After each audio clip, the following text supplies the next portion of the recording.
Hello,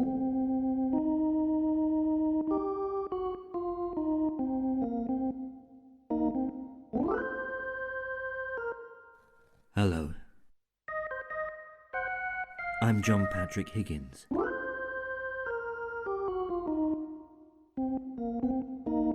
And these are my strange stories. Why not relax, kick off your shoes, and enjoy the peculiar worlds inside my head? Inside John Patrick Higgins.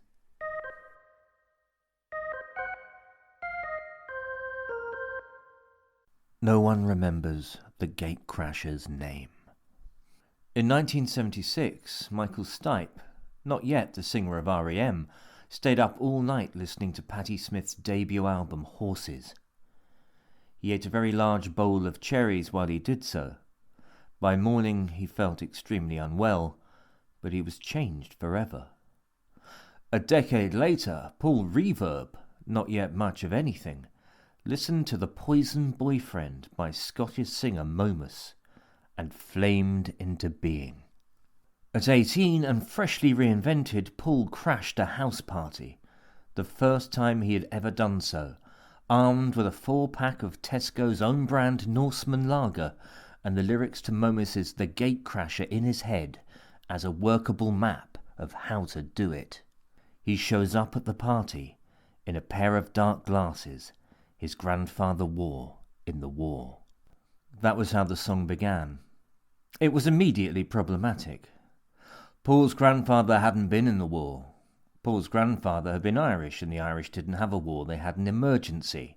And in Ireland, an emergency was no reason to make a big fuss about nothing. His grandfather did have some sunglasses.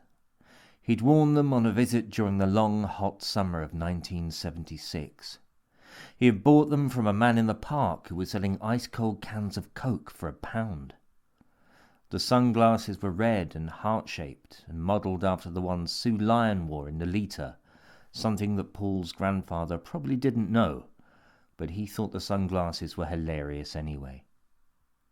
He wore them every day as he sat in the garden with his shirt off listening to Sing Something Simple on the transistor radio. The sound of Paul's 1976 had not been punk or disco, but a close harmony version of Cherry Pink and Apple Blossom White against the gentle thrum of Ladybird's wings. The old man's white belly was swollen and grey hair scumbled his chest, and to young Paul, sat at his feet all summer, it was like an alpine forest atop a snowy slope. Paul loved his grandad, and his grandad loved him, but neither could understand a word the other said, which they both found frustrating and sad. A few years later, Paul had done a reading at his grandfather's funeral, in a small Irish church where the ancient and tiny congregation might have been hobbits. Paul was 16, and his high, fluting English voice sounded like the local magistrate giving the law to the assembled peasantry.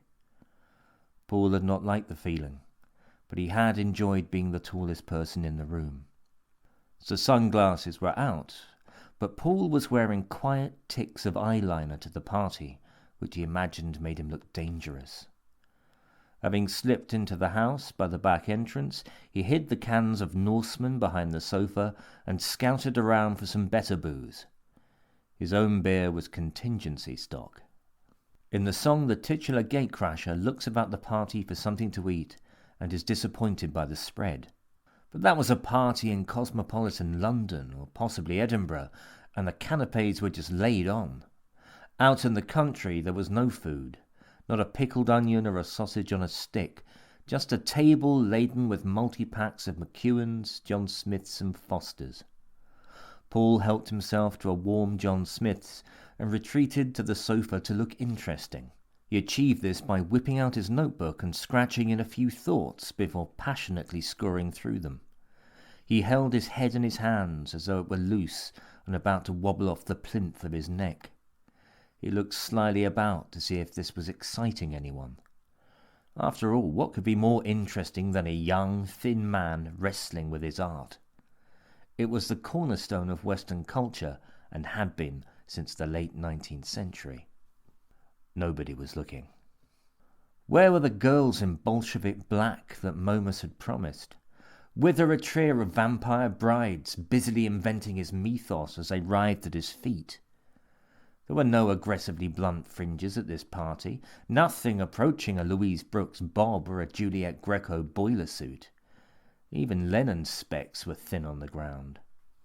Paul had heard about the party at college, sat at the back of his sociology A-level, and he assumed that someone he knew would be in attendance. But there was no one. This was a celebration of the Jeunesse Dorée of the south of England, which is why he had had to get a train out of town and walk 1.5 miles to get here, and why their driveway was littered with Volkswagen Beetles and Minis, most of which had "I've seen the lions at Longleat" stickers in the back window. These were the scions of middle-class families who had packed a picnic and went out and about the great green places of old England. They probably gave each other National Trust bookmarks for Christmas and could fold maps from birth. Paul had never seen the lions at Longleat. Paul's family didn't go to Longleat or Bewley or the Duxford Air Museum.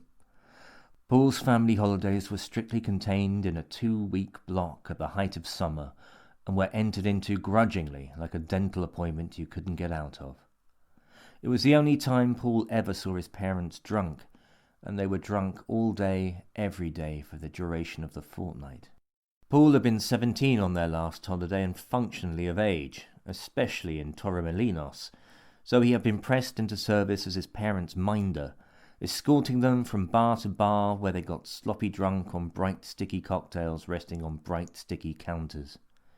His parents didn't drink for the rest of the year, so the holiday became invested with the imaginary rock and roll lifestyle they almost certainly wouldn't have enjoyed if Paul hadn't come along when they were both 18. This was a tottering, tacky-elbowed bacchanal from start to finish, and saw Paul trotting behind his mother and carrying her shoes. Paul was certain his parents were having sex most nights, and one morning he found his mother's tights in the hallway outside their room. When he knocked on the door, she opened it a crack and took the tights without looking up, but Paul could see that her makeup from the night before had moved about an inch to the left.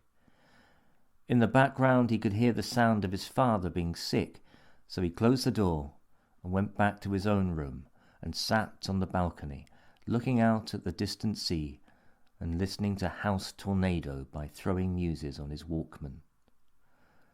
When he came back into the room, he found a note under the door. "We tried to knock you up, but no answer. We're going back to Ricky's bar. Your mum won a bottle of tequila for collecting the most belts from the crowd last night. Mum and Dad. Kiss." Paul imagined that no one at the party had been drunk in Torremolinos with their parents. They probably sipped their first champagne at a cousin's christening when they were 7. Paul had been offered the froth of his uncle's party 7 at his cousin Christina's wedding, and everybody had laughed when he had choked on it.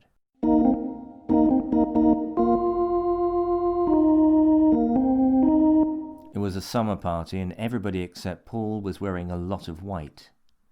Cap sleeves revealed tanned, hairless arms, and suspiciously manicured holes at the knees of white jeans revealed tanned and hairless legs. The boys had highlights in their hair and wore leather bands at their wrists or coral necklaces at their throats. The girls had big hair, big earrings, red lips, and long, healthy teeth. They were all dancing to Prince and In Excess and Transvision Vamp, and they were enjoying themselves. Hair was tossed with some abandon.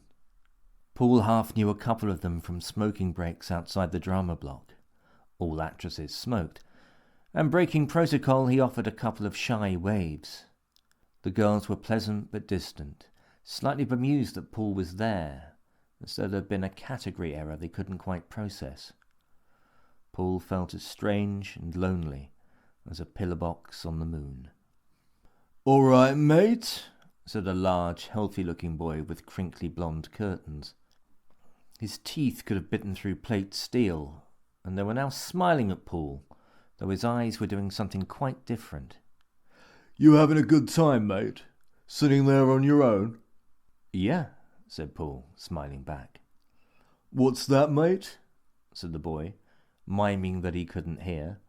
Killing Joke's 80s was playing and the crowd were chanting along with it, stamping their feet instead of dancing, which was somehow a fair indication they'd been to public school. "I'm having a good time, yeah," said Paul. "Yeah, looks like it. Sat here on your own like a spare prick. Who invited you?" Ah, Gatecrasher meets Gatekeeper. There was nothing in the Momus song about this. The Gatecrasher in the song, a gossamer-veiled Momus, was loose and louche on the streets of North London. He was an exciting figure, inviting sexual speculation and scaring the girls with his Byronic machismo. When he steals vodka, the victims merely stop and stare. When he drifts off into melancholy reverie, he thinks about big things, like Hitler or an Italian girl he broke the heart of. There was nothing about being turfed out of a gathering by a rugby player in a Fat Willie Surf Shack t-shirt. Paul decided to stand up and renegotiate the power play. He had nothing to lose. The last train back to town had already gone, and it was a 10-mile walk home along twisting, lightless country roads. It was a death sentence. If he couldn't contrive to stay the night, he would die. So he would stand up and gently reason with this man who had, he now noticed, a shark's tooth pendant at his throat. Paul imagined he took it off for the scrum. This would be easy, thought Paul. He would use his powers of persuasion. If he'd get his mother to leave a Spanish bar before the karaoke started, he could reason with anyone. Paul pushed deep into the sofa and levered himself into the vertical, but the rugby player, a practiced bully, waited for the precise moment that Paul shifted his weight from his heel to the ball of his foot and pushed him back into his seat with no effort. Paul became annoyed. "Who the fuck are you? Why do you care who I know at this shitty fucking party?" "Because, mate," said the boy, "it's my shitty fucking party, and I don't remember inviting you. What are you meant to be anyway? Bela Lugosi's dead?" Paul ignored the nonsensical comment. "It's actually a really good party," he said. "Thanks." "Can I stay?" "No, of course you can't. Fuck off." "But the train's gone." "Thought you'd have a broomstick outside," said the boy, and there was a chorus of boorish laughter behind him. Paul was wearing mainly black clothes. His hair had been artfully teased into the vertical, but he was not a goth, and he was not having it. It was an indignity too far. He played it cool. "You seem to be under misapprehension, mate. I'm not a goth." "What are you, then?" Paul jerked his knee up and pushed the sole of his foot flat into the boy's groin. The boy collapsed unhurriedly as though experiencing a slow puncture. He folded like origami, his face white and creased like a page of foolscap. Paul leapt to his feet and bellowed, "I'm a weirdo, mate!" and snatching up his cans of Norseman, made it to the door before any of the drunken party-goers could react. He hid in a bush in the darkness of the garden, his bladder pressing hard against the waistband of his jeans, as a howling troop of rugby players scoured the dark paths leading out into fields or the narrow tree-canopied roads. As they slowly, disconsolately drifted back into the house, their bloodlust still fizzing, Paul disentangled himself from his hiding place and, now certain of safety, let out with a series of involuntary gasps of pleasure a high foaming arc of piss over a Volkswagen. There was a daisy sticker on the bonnet of the car, and he pressed the flow down hard to try and bobble the cartoon flower, but it proved resilient. He pulled a can of Norseman from the pack ring and cracked it open. It was a thin brew with top notes of yeast, but at least it was beer, and it was a companion for the long walk home. He started to sing The Gatecrasher as he marched along, clinging to the mulchy gutters of the black road, his senses alive to the threat of imminent death. He was nothing like the protagonist of the song, he decided, and it would be impossible to be like the protagonist of the song while he still lived in the middle of nowhere, with a compromised public transport infrastructure and a dearth of finger foods. One day he would move to the city and tell nobody what he did for a living. He would cultivate a mystique, and he would sleep with fascinated women of every creed and colour. He would listen to Eric Satie in a converted warehouse apartment, eat food he had never heard of, drink thick and complicated black coffee, and have a comb made of bone and all the Neu albums on vinyl. He would go to dinner parties and see challenging dance pieces and befriend a guy who sold the big issue. Until then, he had 5 more cans of Norseman lager and a long walk home on a moonless night. He began to whistle.